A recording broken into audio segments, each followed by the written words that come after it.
Hello, hello, hello to all of you. Welcome to the sermon podcast for the church community for GOD. I am Mitchell Buchanan. I'm here with you every single time we record. We are blessed today to have Grant Dailey here with us. What's up, Grant? Thanks for having me. Excited to be here. That's beautiful. The exuberance from this guy is unfounded in other guests that we have on here. Obviously, by the name of this podcast, the sermon podcast, we're chatting through what sermons are given at church. We try to do it in a way that is not corny or lame or just reiterating the main points. What we're trying to do is make sure that these conversations that we have on Sundays extend into everything that we have small groups with friends, family. We want to give opportunities to really dig into the text more and more and more. So without further setup or ado, Grant started a new series with us on grit, which is super fun. I don't know many other churches that would say, hey, our theme is grit, because we're not going to find it explicitly many places in the text, maybe ever.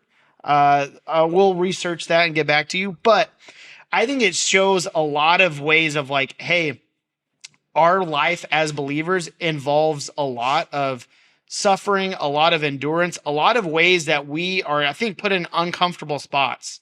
And it's like, how do we find, I think, the word of God and the Spirit of the Lord in a way where it's like we push through, even just like in a display of like effort and I think force to say like, no matter what, I'm going to see this through the end. So Grant's kicking us off this week, starting in Romans 5.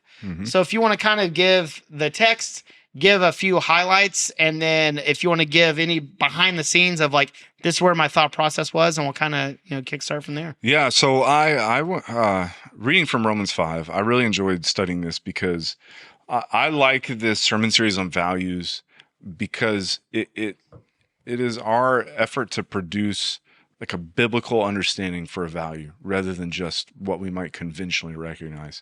So I think grit is present in our discourse, like being tough. In my sermon, I alluded to the Boston Be a Man, who just everything is be a man. I did not know this. He's a great account.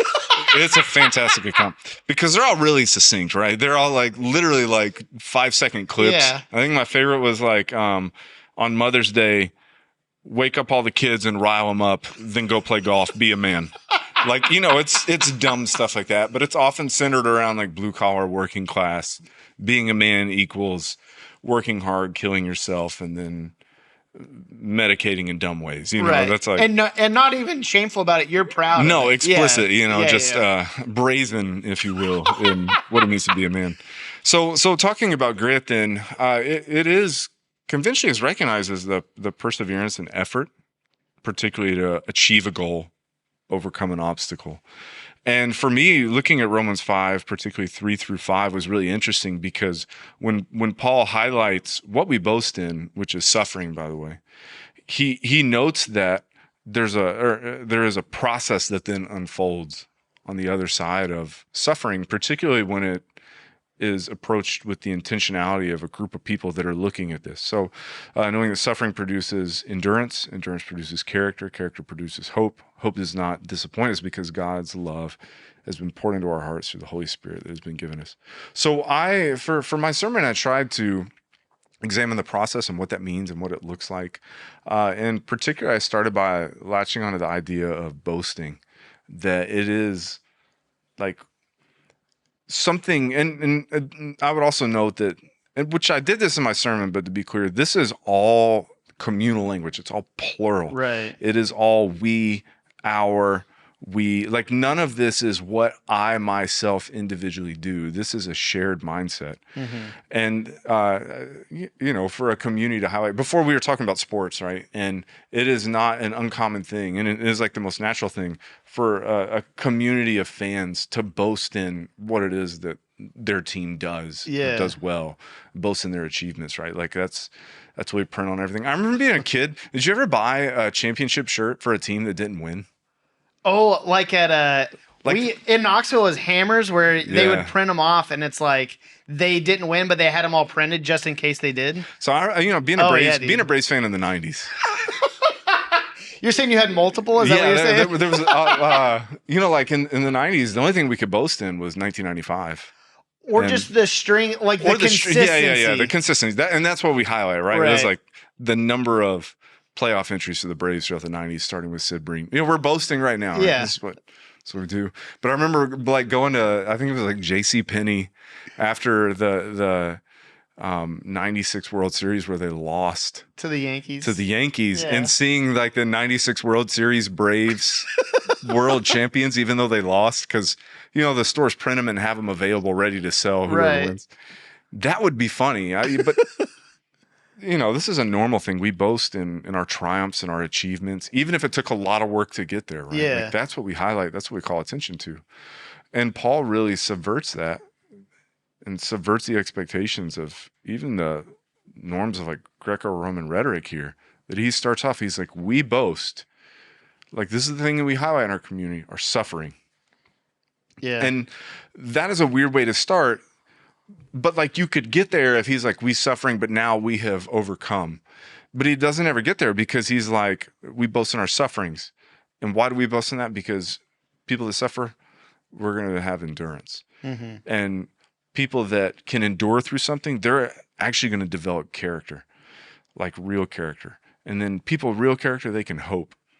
I think what you were highlighting before we started this was just like, yeah, what do you do with that? Like, that's a terrible sell. Well, I mean, yeah, you did in the sermon where it's like every step of the way, it's like you think there's suffering, I'm going to endure this, and then you get something, right? So then it's like, oh, at the end, I'm going to be able to, whatever your goal is, it feels like going through hardship, there should be like something that you attain. I think just video games have like, you fail the level over and over. I'm going to get the flag at the end of that level. Like, I'm going to conquer this and then go to the next. And then it's like, Paul really, it's like a paradox where in the end you're left with hope. And it's like, for someone suffering, it's like, what does that even mean? Like, oh, you're going to have this hope for something that may eventually happen. You're like, this is bogus. Like, why? Yeah. This doesn't mean anything. And then I think as you kind of peel the layers of the onion, like getting to hope was like, for a believer, at the end, like that means so much. Like it becomes something that seems like it's really like ethereal. Like you can't really grasp onto it. And it's like, in the end, it's like for someone who has their faith and trust in the Lord, it's like all we have is hope. It's like you kind of come to this place where it comes full circle. And it's like, this means so much at the end. And it's like, it's a really cool progression or like journey that Paul takes us on. Yeah. When you look at all of them, like, okay, so suffering, why do we boast in suffering? Because it produces something, because the outcome of it is endurance. What is endurance other than the ability to like withstand more suffering? Right. And then like character, like what is character good for? Right. Like, wouldn't you rather produce like dollars? I don't know, like, like a name for yourself. And then hope. Like, producing characters feels like a silver lining for, it's like, well, at least you learned something through. At least you like built up some character, and it's like that's not how Paul is presenting it, and that's not what it is to us. But I think traditionally in the world, that's how it feels. Of like I think we like character, and it's like character and whatever comes with character, right? Yeah. Like you character and what you were trying to get, right? But he's just like, you get character, yeah.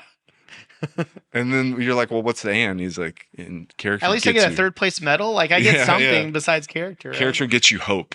Yeah. And hope is really funny. Like in Hebrews, when it walks through like the cloud of witnesses, it's like none of them got what they were hoping for, what they were working for. So then hope can be this very frustrating thing, because it, even from that perspective, it may extend beyond your lifetime or beyond what you get to experience. And again, this is an odd selling point to participate in this community of faith that he is talking to right now. It's a hard sell. Yeah. No way around it. I mean, it's like if everything our world is trying to sell us is like, to avoid suffering, obviously, to make our lives more comfortable as every product we see or everything pitched to us. And this is like, don't avoid suffering. Don't just like, hey, accept it. It's like, no. Like you should boast in it where it's like, hey, this moment of hardship is something that I'm like intentionally and actively embracing because I know that I'm going to be changed. I know that like God is with me. You know, like there's something on the other side that is like not material or not, you know, illusory in that way where it's like, oh, you know, you get a medal or some achievement. It's like, no, I'm like, God is changing me through this and a person and like someone that God can use more and more and more. Yeah. And this that's, goes. I think, you know, if I were to, if the question is like real simply, like, what does it look like? What to have grit as a person that acknowledges Jesus as Lord? It's that, like you push through and you endure, not because of what you're going to get out of it, but because of you get to become the kind of person that can partner with God in what he's doing in the world. And I got that from verse 2 where he talks about that we boast in the hope of sharing in the glory of God, that God's vision, his dream for the world has been from the outset that the earth would be full of the glory of God, the knowledge of him, that everybody would get to know who he is on his terms, as like for all that he's done in the world, that people would actually know God. And we get to share in that, you know, like sharing in the hope of the glory of God, that we get to partner with him. And having grit, then, if we're going to get to do that, we have to be prepared just to like endure and push through and call attention to that and highlight that. I think something like I had a question about, because suffering happens with everyone, right? So like everyone has hardship or like, you know, to different degrees, but everyone, you know, suffering will just happen to. And then the progression is suffering produces endurance. And then I think I was just thinking like endurance, according to the world, is just something that happens over time. Like if your circumstance is the same, that as long as you're, you know, just going forward in time, most people would say, oh, you're enduring that, you know, hardship or that objective thing that's happening. But is this really enduring as like Paul would set it out? Because it feels like that's just passive. Like that just happens to you, just like suffering does. But seemingly, I think there's just a lot of intention in how they approach that, where I'm just thinking, you know, how often are we saying, oh yeah, I really endured that? But in the end, that's just you like reminiscing and looking back on a moment where it's like, oh, that was really hard. And now I've made it through. And now it's like a different spot. But it's like, I didn't do anything intentionally in that moment to like really endure, like, hey, bolster my spirit in the word of God to like know that God is with me and that I'm being produced into something. It's like, no, time just happened. So it's like, how do we really know, you know, what spot we're in? How do we intentionally endure, I guess, is probably the best way to say it. I think for me, the question as to whether a person like, because I would say like, it seems like enduring is different than like just having survived or gone through something. Yeah. I don't mean go through it like you're really working through it. I mean like it happened to you. It's an and then like you're experience. describing like time passed and it was still happening. I think the metaphor in the text becomes like the character you have on the other side of it. Character is an interesting thing. Like I teach high school, and teaching at the academy. No soft kids. No soft kids. We're, you know, we're trying to cultivate kids with character. And this text has always left me in an interesting position because it seems to like challenge the notion that you can have character if you haven't suffered. Because it in the progression, it's like that you can get character from just like a knowledge of like, oh, I know the right way to approach. Yeah, that like real abstract. Like growing up, I remember in public schools, like we had a character trait of the week. Oh, you know, yeah, and it'd be yeah, like yeah. the character trait of the week is like, I don't know, honesty or kindness or integrity. And then they would teach you about the character trait, and then they'd be like, go be honest and integrous and have that character. And so like, I guess, and it, Which you, in your sermon, you really say, like, it's easy to say, I'm honest. It's hard to always be honest. Or it's easy to say, hey, I am enduring. It is immeasurably harder to endure something that is very or difficult. even like if we were to, even if we just take the sermon series we've been doing, like it's easy to say like, yeah, I practice forgiveness until you actually get in a conflict with somebody that's messy and you hold on to it. Because it's really easy for me to stand on stage and be like, you guys got to forgive each other. But then when you get in a conflict and it's ugly and you have to forgive and you may not want to, but then you hear the words of Jesus ringing in the back of your head. And you're like, I got to forgive this person. And then every day you have to struggle with the conscious. You look at them and you're like, I just want to throw it right back in their face what they did. Right. But then you're like, I forgave them. Like, that is hard. And that is where character becomes, I liked, one translation of the term there was proven character.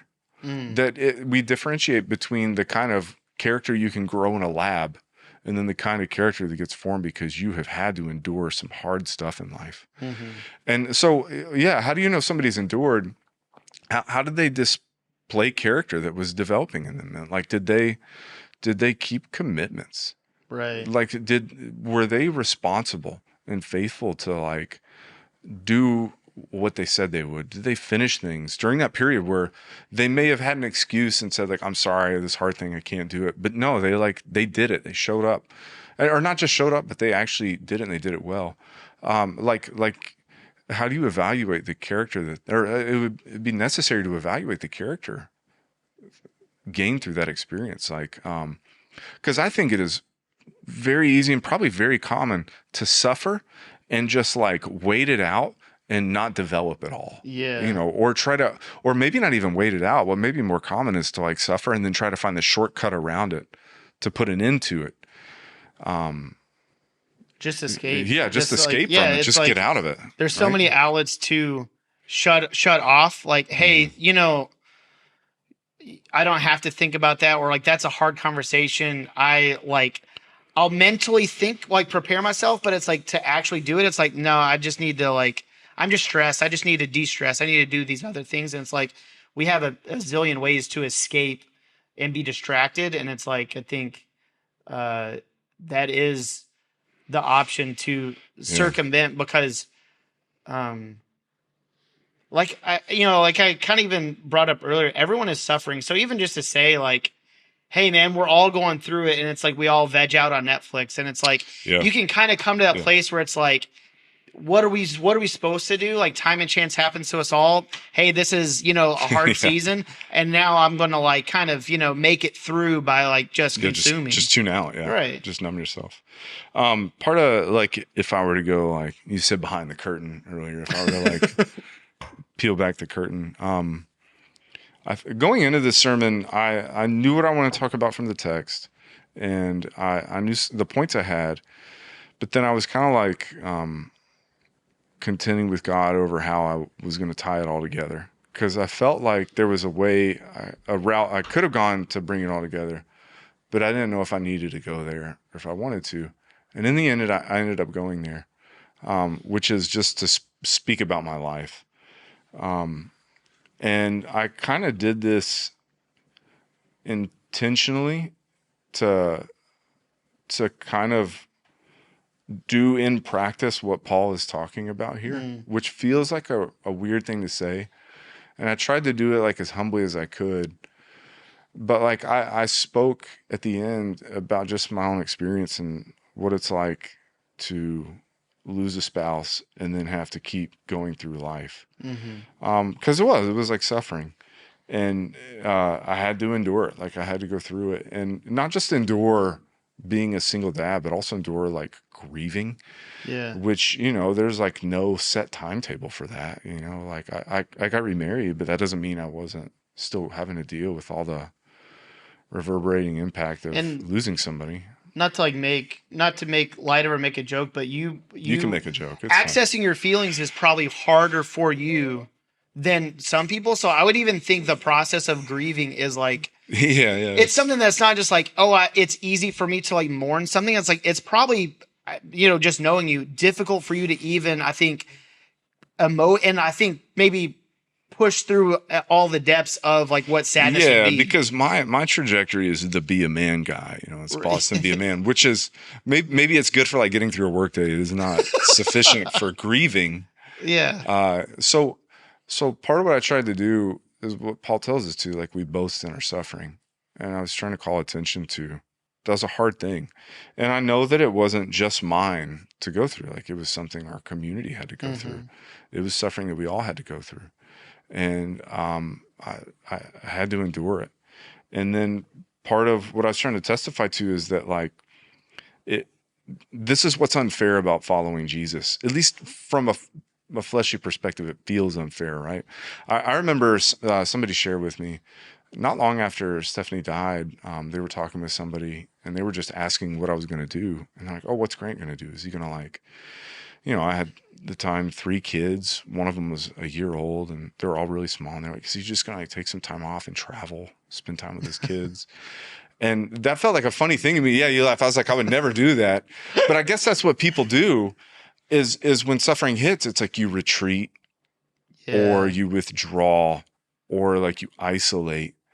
And I felt like I could never do that. Now I did it like in moments, like even when you say that, it feels like they retreat or isolate. It's almost as if you're in the midst of what would be the largest suffering you'll have, of your decade. Yeah. And it's like, I need to prevent any more. It almost becomes like a self-preservation thing where it's like, I have to remove myself because I'm overwhelmed.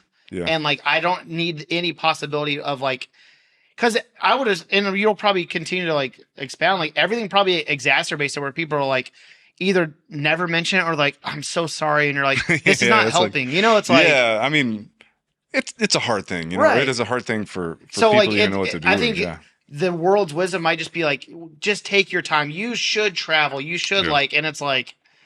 Which feels like the plot to so many movies that aren't coming to mind right now. But like, I sorry to interrupt you. No, that's fine. No, that's very true. Like, so I felt confronted with the challenge of what felt like unfair following Jesus is that at the time I was teaching at the academy. I was actually the interim principal of the academy for just like a period before Principal Castro took over. And I was like, I had responsibility. And listen, the people in charge of school are so gracious and generous. Like if I had gone and been like, guys, it's way too much, I can't do it, without a shadow of doubt, they would have been like, we understand, that's fine. Mm-hmm. But I felt like I could never do that because like I showed up to teach kids the Bible. And that's a hard thing, because I was having to deal with something. And it's not like they didn't know what I was going through. Like they all knew it. And a lot of them had my late wife as a teacher. So they knew what was happening. So then they're staring at me and you feel the burden of like, I am now representative for these kids of the hope of God. And inside I'm falling apart, but on the outside I have to speak by faith. That's a really hard thing to do. And I wasn't fake. I don't think I was ever fake, but you do have to like turn on something for a moment that may not reflect exactly how you feel. And I had to endure that. Like I had to, because it was like, it's not like it was one day to show up and do something. It was like every day of the week I had to walk in the school where Stephanie taught and teach these kids music, and they all knew her. And I was like, and then, like I was a terrible single dad, and I was like, I don't know where my kids are or if they're going to make it. I don't know who's watching them today, or, like there was a lot that you're going through. Yeah. And then I think that, again, trying to like model this text, like it produced some character in me. That the challenge I feel from the text is, did I really have character before that? Like, or what kind of character did I have? Because I think when I was younger, I would have been like, I'm a man of God, I'm integrous, and I have character. And that's not like I never experienced anything in life before that. It's not like the first thing. But that was certainly the most serious, and especially in terms of death. And I think that it gave me some character that I would not have had otherwise, because it's one thing to show up and do your job when everything's okay in the world. It's another thing to show up and do your job. And I don't just mean that lightly. I mean, do your job in terms of be obedient to the calling God has. Yeah, I think that was even highlighting that of like, it's not like, hey, no one can teach this class I'm doing, so you're doing it. It's like, embracing, what God would have for you in that moment, or the best you could. Because I'm sure you've probably had a million, like, if I could change this, I probably didn't do this the best, like a million mistakes, but it's like in sincerity of like, hey, I'm really just trying to respond to the Lord and like do what God's called me to do. And it's like, I think that is so commendable in a way that even as you're testifying, it should be the path that we all take of like, hey, when your world is shattered, like when, things are like have, so plunged you into like a chaotic moment. It's like, if we can still, I think, respond of like, all right, Lord, like, I want to be obedient to where you would have me. And it's like mistakes happen in the midst of that. But it's like, I think the intentionality to enter that with the Lord is like something that on the other side, it's not as if the Lord ever left you, where it's like that there wasn't, a character that you would never have otherwise. Is like, that's the Lord's, like hand, the Lord's doing. And God was so faithful to me during that season. And part of what I wanted to highlight in that, even by testifying, is what Paul's saying here, that this is a we thing. Like it's given all of us some character that we didn't have before. Because now, like, we know that it doesn't have to be just what the world does at large, which is check out and isolate. But like, we've got some character as a community now that says when hard things happen like that, we can endure, and we're going to be responsible. We're going to be faithful. We're going to keep commitments. And then part of what I was also trying to testify, there is this dynamic as a preacher that sometimes you are giving a message that you yourself has to hear. And it always feels really funny doing that. Like, sometimes I'm on stage preaching and I'm like, I too am subject to this. Like, I'm not preaching as a paragon of these things. Like, this is for me. So at the end, when he talks about that, hope does not disappoint us. I try to highlight that the phrasing there, does not disappoint us, might be weak. The way that term is translated almost throughout the entirety of the New Testament is put to shame. And for me, disappointment seems to be an internal mechanism. Like, my dad didn't go to my baseball game, now I'm disappointed. Or I didn't get what I wanted for my birthday, I'm disappointed. Whereas put to shame has an external component towards it. It has to do with like the way people see you and regard you, and how you then feel about that, or the standing you now have or have lost because of that. So hope doesn't put us to shame. For me, and I wish I had said this clearly. Maybe I did say it clear. I don't know. I'm, again, behind the curtain. I don't have notes up there, and I don't have an outline. I have what's in my head that I work with, and I feel great about that. But sometimes it gets me. I think I part of what I was doing, because I ended the testimony by noting that this summer I have the opportunity to go to India. And I haven't been to India in 6 years. The last time I was in India was about a week and a half before I found out Stephanie had cancer. And the thing for me, going to India was like something Stephanie and I did together. Was like, we traveled to India. We named our firstborn after our experience in India. This was like the vision we had for it. And then when she died, it felt like that was gone. It felt like we lost that. And I felt a degree of shame about that, because it's like all this hope that I had built up in that, I'll never realize it.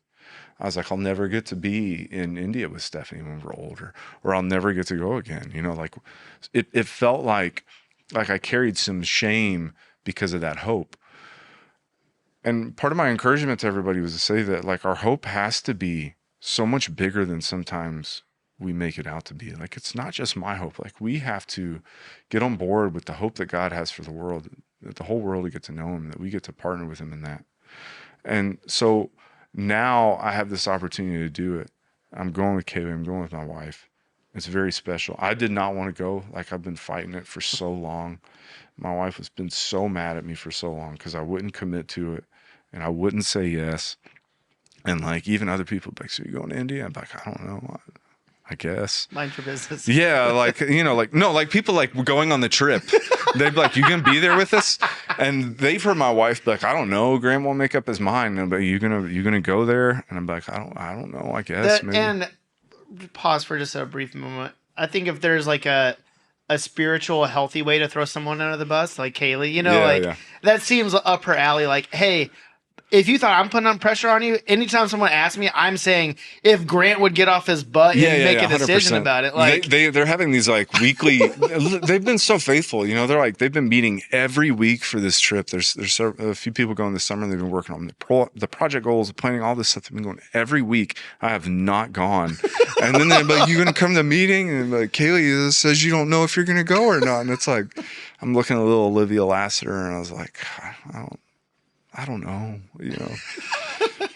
But then I had to contend with the shame I felt, and the potential for shame, because like, again, like this is an external world. This is a world looking at this community, and this community is dealing with the potential for external shame.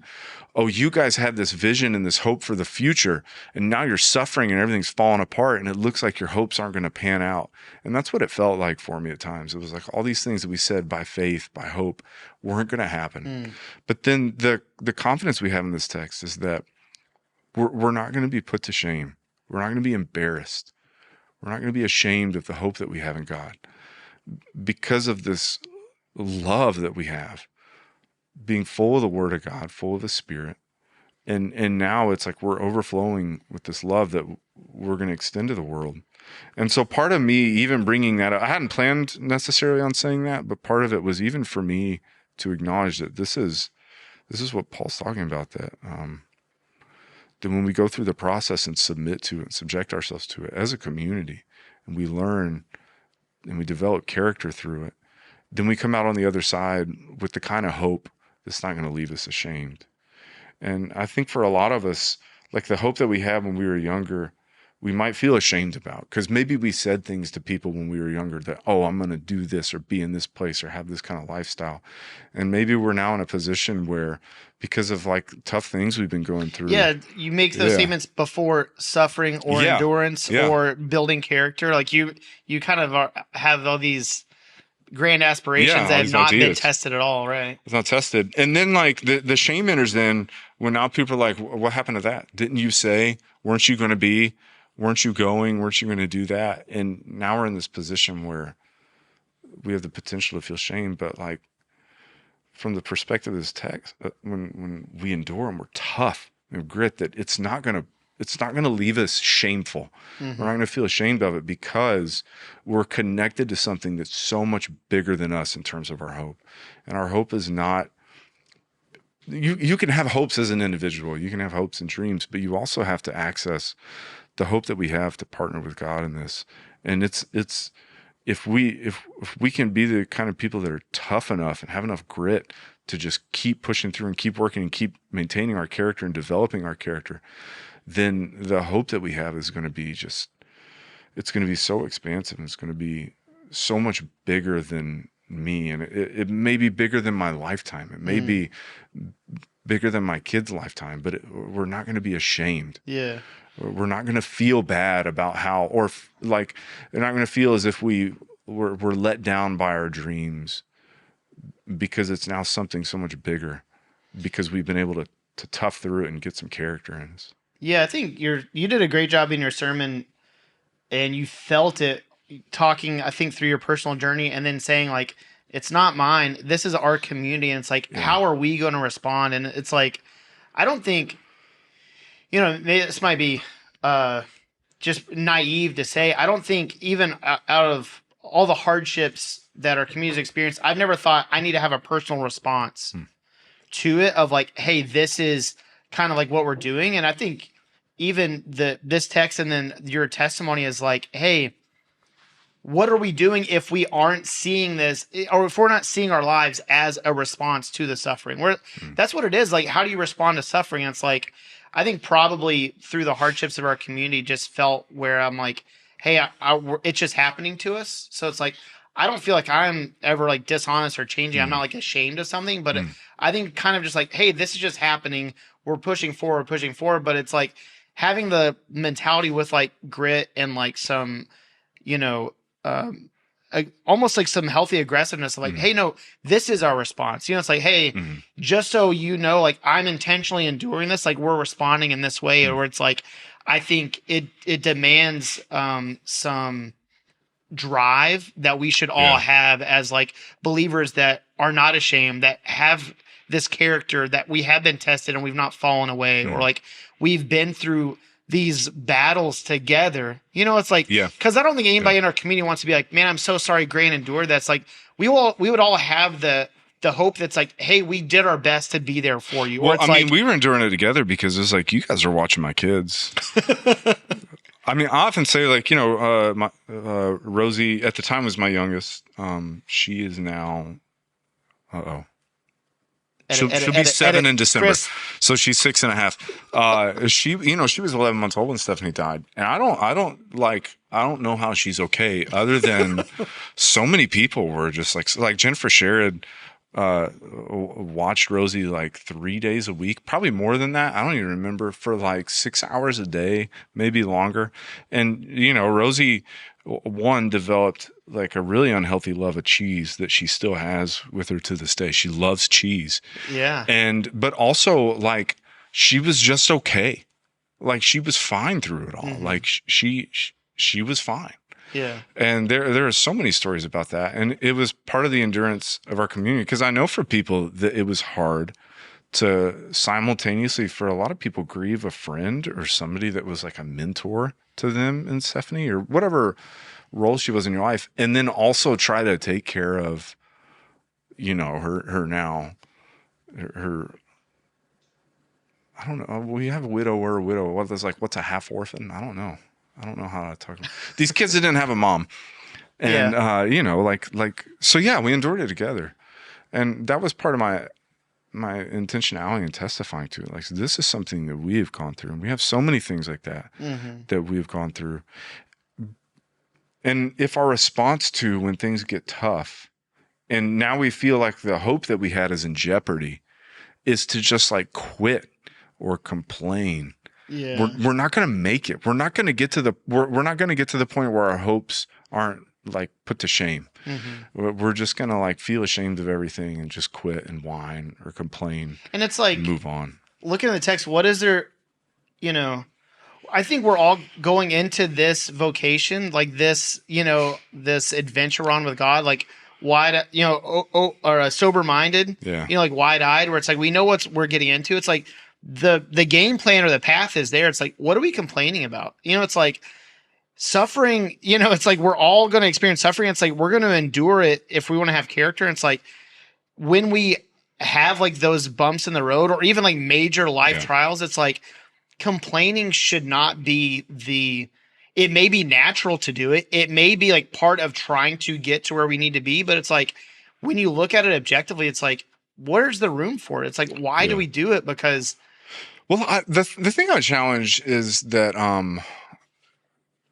when I was young, I moved to Nashville when I was 27, but I had been doing ministry for years before that. Went to Bible college, was a youth pastor, had gone on slam trips and gone to Mexico, you know, from 23 on. Like, I'd done mission trips with YWAM when I was 21. Like, I had a desire to serve the Lord. And I think as a young guy, like, of course I knew that there was going to be suffering. Like, you know, and I was even prepared to give things up. I had a stint where I was going to be celibate for the rest of my life. That did not work out. You know, like, I was prepared to like live an impoverished life. I remember, you can do it. You know, like all the things that were like, I felt like you said, you were like, we knew what we were signing up for. Never once did I think I was signing up for being a widower. Right. That's something else. Yeah. And I think that's the problem. That's the hard part about suffering, is that like, it is a broad thing here. It's wide open. It's like, you may be able to prepare yourself for certain things, but you can't prepare yourself for everything. You know, like I've gone through so many cars in my life, and like, just, I have had so many terrible cars and cars people have given me. Like, you know, if our car broke down, I'd be like, all right, I feel like I'm prepared for this. I've gone through this. But there's like, you know, you just can't be ready for everything in terms of suffering. And sometimes you're going to experience something that's just going to knock you off your feet that you weren't ready for. And that's the stuff that leaves us questioning, you know, not the predictable stuff that we saw or that we anticipated, or some of us maybe even welcomed. You know, it was like the martyrdom syndrome that was like so prevalent in young Christian DC men Talk, and Jesus yeah, Freaks, Jesus Freaks. I read the Fox's book. Book of Martyrs. I read the book. I knew the stories, like that stuff. Yeah, I was ready for that, but I wasn't ready for like what happens when your wife dies. Yeah. Like, how could I have been ready for that one? So I think it is like there were things that we couldn't predict and couldn't see coming, and that hits you hard. That has the potential to derail you. And then if it has you reevaluating your life because now all the things that you were hoping for aren't coming and you feel that shame from it, and it's like all of that, and then you just like you want to complain about it or give up or quit, and God's like he can't work with that. He needs people that aren't going to quit. He needs people that are going to like grow and develop, because not because like suffering is the end goal, but because suffering is actually the start to help us become the kind of people he actually needs in the world. Yeah. You know, like that's now the thing that's going to help push us to become the kind of people that can actually help usher in like the glory of God and manifest the glory of God on the earth. Like that's where I felt the challenge to everybody. And that would be what I would want people to consider. Like if you are having to, and I don't think suffering is like all the time unending. Like some of you, I'm sure there are people out there who are like, I'm actually pretty stable and okay right now. But that's fantastic. You will hit seasons where you're not. We just talked about that in seasons. But like if you are going through something, like don't let it be an opportunity to quit. Recognize that you're going to become something in this, and it may not end when you want it to end. It may not like net you something that you want, but you will develop character, and that'll be like a benefit for all of us. It'll be character that we can all benefit from, and it will give you a vision and a hope for the future that you just haven't had before, because you didn't have the scope to see what it was. And I think, unless you have more, I think ending on just your sermon in a way where it's like, hey, this was, my experience and my testimony. And it's like inviting everyone into that. And even just saying like, hey, we all made it through.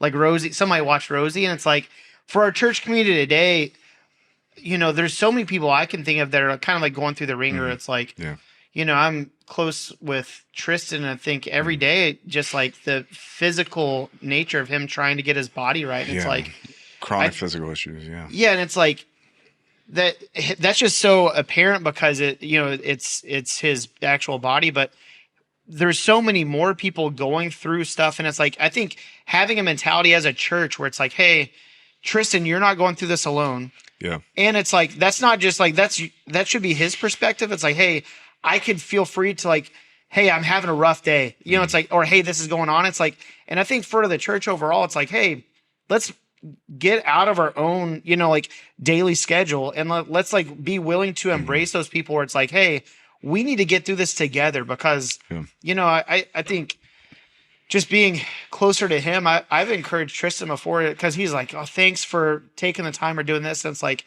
first of all, like, this is what we're called to do, is for me to help support you when you're needed. It's like, and now if I don't demonstrate this right now, I'm going to be going through my trial in like 1 month, 6 months, 3 years, 5 years from now. It's like, if I'm not faithful to, I think, be a good friend and be someone who's laying down my life in this moment, it's like, then that foundation isn't there for you to do the same. It's like, this should be a collective like community where it's like, we all have the word of God. We all have this vision where it's like, we're trying to endure suffering together, because together God's going to produce a people. And it's like, I think there's so many opportunities that we have. I think if we're going through struggles, like open that up and like let people, know what's going on. Let people know that you're hoping for restoration, that you're pushing forward and enduring, and like people can lift you up and like engage in that.